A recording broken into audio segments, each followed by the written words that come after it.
Praise the Lord. ഒരിക്കൽ കൂടെ ആശ്വാസ ചിന്തകൾ എന്ന വിഷയം നിങ്ങളുമായി ഷെയർ ചെയ്യുവാൻ ദൈവം സഹായിച്ചതോർ ദൈവത്തെ സ്തുതിക്കുന്നു.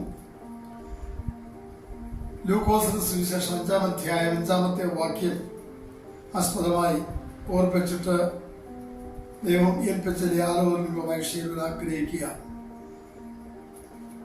ശിമോൻ, നാഥ, ഞങ്ങൾ രാത്രി മുഴുവനും അധ്വാനിച്ചിട്ട് ഒന്നും കിട്ടിയില്ല, എങ്കിലും നിന്റെ വാക്കിന് ഞാൻ വരയിറക്കാം എന്ന് ഉത്തരം പറഞ്ഞു. കർത്താവ് ശിമോൻ പത്രോസ് രാത്രി മുഴുവനും മത്സ്യത്തെ പിടിച്ചുകൊണ്ടിരുന്ന പടകിലേക്ക് പ്രഭാതത്തിൽ വരുവാനിടയായി തീർന്നു. കരപറ്റി 2 പടകുകൾ ഉണ്ടായിരുന്നു. അതിൽ ശിമോൻ ഉള്ളതായ പടകിലേക്ക് കർത്താവ് യേശു കയറി അല്പം ദൂരേക്ക് മാറ്റാൻ പറഞ്ഞിട്ട് ജനത്തോട് സുവിശേഷം അറിയിപ്പാനിടയായി തീർന്നു. സുവിശേഷം അറിയിച്ചു. അങ്ങനെ അറിയിച്ചതിന് ശേഷം ശിമോനോട് പറഞ്ഞു, നീ ആഴത്തിലേക്ക് നീക്കി വല വീശുവീൻ എന്ന് പറഞ്ഞു. അപ്പോഴാണ് ശിമോൻ പത്രോസ് പറഞ്ഞത്, നാഥ, ഞങ്ങൾ രാത്രി മുഴുവനും അധ്വാനിച്ചിട്ട് ഒന്നും കിട്ടിയില്ല, എങ്കിലും നിന്റെ വാക്കിന് വരയിറക്കാം എന്ന് പറഞ്ഞു. അവരുടെ പ്രയത്നങ്ങളെല്ലാം രാത്രികാലം വൃഥാവായി തീർന്നു. ഇനിയും നിരാശയോടുകൂടെ വീട്ടിലേക്ക് പോകാൻ വല കഴുകിക്കൊണ്ടിരിക്കുമ്പോഴാണ് യേശു അവിടെ ചെന്നത്. നമ്മുടെ ജീവിതത്തിൽ പലപ്പോഴും നമ്മുടെ പ്രയത്ന ഫലങ്ങൾ ഒന്നും ലഭിക്കാതെ നിരാശപ്പെട്ടിരിക്കുന്ന സാഹചര്യത്തിൽ എന്ത് ചെയ്യണമെന്നറിയാതെ ഭാരപ്പെടുമ്പോൾ യേശു നിന്റെ സന്നിധി നിന്റെ അടുക്കലേക്ക് കടന്നു വരികയാണ്. മകനെ, മകളെ, ഞാൻ നിന്നെ സഹായിക്കുവാൻ ശക്തനാണ്. ശിമോൻ പത്രോസ് അവന്റെ വാക്കിന് വലയിറക്കാൻ തുടങ്ങി. വലയിറക്കിയതിനു ശേഷമുള്ളതായ അതേ റിസൾട്ട്, ആ വല നിറച്ച് മത്സ്യം കയറി. അവന് തന്നെ പിടിച്ചു കയറ്റുവാൻ കഴിയാതെ അടുത്തുള്ളതായ പടകിലെ ആളുകളെ കൂടെ മാടി വിളിച്ചു. അവരോട് വന്ന് ഈ വല പിടിച്ചു കയറ്റി 2 പടകുകളും നിറച്ച് മത്സ്യത്തെ ലഭിക്കാനിടയായി തീർന്നു. ഇത് കണ്ടപ്പോൾ ശിമോൻ പത്രോസ് കർത്താവിനെ കാൽക്കൽ വീണു. ഞാൻ പാപിയായ ഒരു മനുഷ്യനാണ്, എന്നെ വിട്ടു പോകണമേ എന്ന് അപേക്ഷിച്ചു. യേശു പറഞ്ഞു, ഇന്നു മുതൽ നീ മനുഷ്യനെ പിടിക്കുന്നവരാക്കും.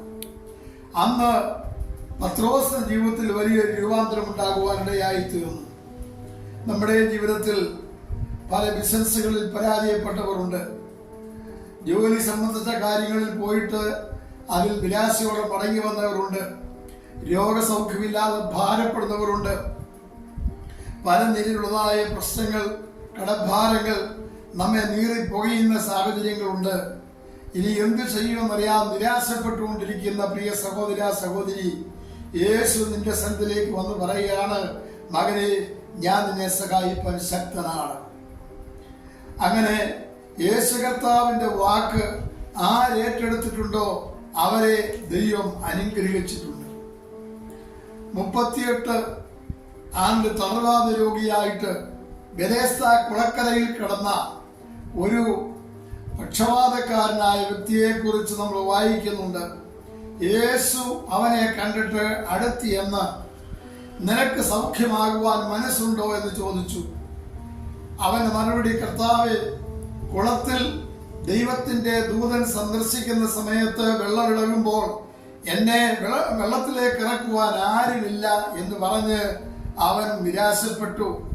നമ്മൾ പലപ്പോഴും നമ്മെ സഹായിപ്പാൻ ആരുമില്ല, എന്നെ സഹായിപ്പാൻ ആരുമില്ല എന്ന് പറഞ്ഞ് നാം നിരാശപ്പെടുന്നവരാണ്. ആരുമില്ലാത്ത സ്ഥാനത്ത് യേശു പറയുന്നു, ഞാൻ നിന്റെ കൂടെ ഉണ്ട്. യേശു പറഞ്ഞു, അതേ, നീ എഴുന്നേറ്റ് കിടക്കയെടുത്ത് വീട്ടിലേക്ക് പോക എന്ന് പറഞ്ഞു. ആ യേശു പറഞ്ഞതുപോലെ തന്നെ ക്ഷണത്തിൽ അവൻ സൗഖ്യമായി. അവൻ എഴുന്നേറ്റു. അവന്റെ കിടക്കയുമായിട്ട് അവൻ വീട്ടിലേക്ക് പോകുവാനിടയായി തീർന്നു. ഹൃദയം നുറുങ്ങിയവർക്ക് യഹോവ സമീപസ്ഥൻ, മനസ്സ് തകർന്നവരെ അവൻ രക്ഷിക്കുന്നു. നമുക്കറിയാം, നയിലിലെ വിധവയുടെ മകൻ മരിച്ചു. ശവമഞ്ചത്തിൽ അടക്കുവാൻ കൊണ്ടുപോകുമ്പോൾ യേശു അടുത്തിയെന്നു ശവമഞ്ചത്തെ തൊട്ടു. ബാല്യക്കാരൻ എഴുന്നേൽക്ക എന്ന് പറഞ്ഞു. അവൻ ചാടി എഴുന്നേറ്റു. അവന്റെ മാതാവിന് തിരിച്ചു കൊടുത്തു. പ്രിയമുള്ളവരെ, എല്ലാം നിരാശയുടെ വക്കിലാകുമ്പോൾ യേശു പറയുന്നു, ഭയപ്പെടേണ്ട, ഞാൻ നിന്നോടുകൂടെ ഉണ്ട്. ആ ദൈവത്തിൽ നമുക്ക് ആശ്രയിക്കാം. അത് നമ്മുടെ വിഷയങ്ങൾ ദൈവത്തോട് അറിയിക്കാം. ദൈവം നമ്മെ അനുഗ്രഹിക്കട്ടെ. നമുക്കൊക്കെ പ്രാർത്ഥിക്കാം. സ്നേഹവാനായ ദൈവമേ, സംവിധാവേ, വചനം കേട്ട് എല്ലാ നിന്റെ മക്കളെ അനുഗ്രഹിക്കുവാറാണെന്ന് പ്രാർത്ഥിക്കുന്നു. നിരാശയോടെ ഇരിക്കുന്നവർക്ക് പ്രത്യാശയെ കൊടുക്കുവാൻ നീ ശക്തനാകിയാൽ സ്തോത്രം. യേശുവിൻ നാമത്തിൽ അപേക്ഷിക്കുന്നത് കേൾക്കുമാറാകണമേ. ആമേൻ.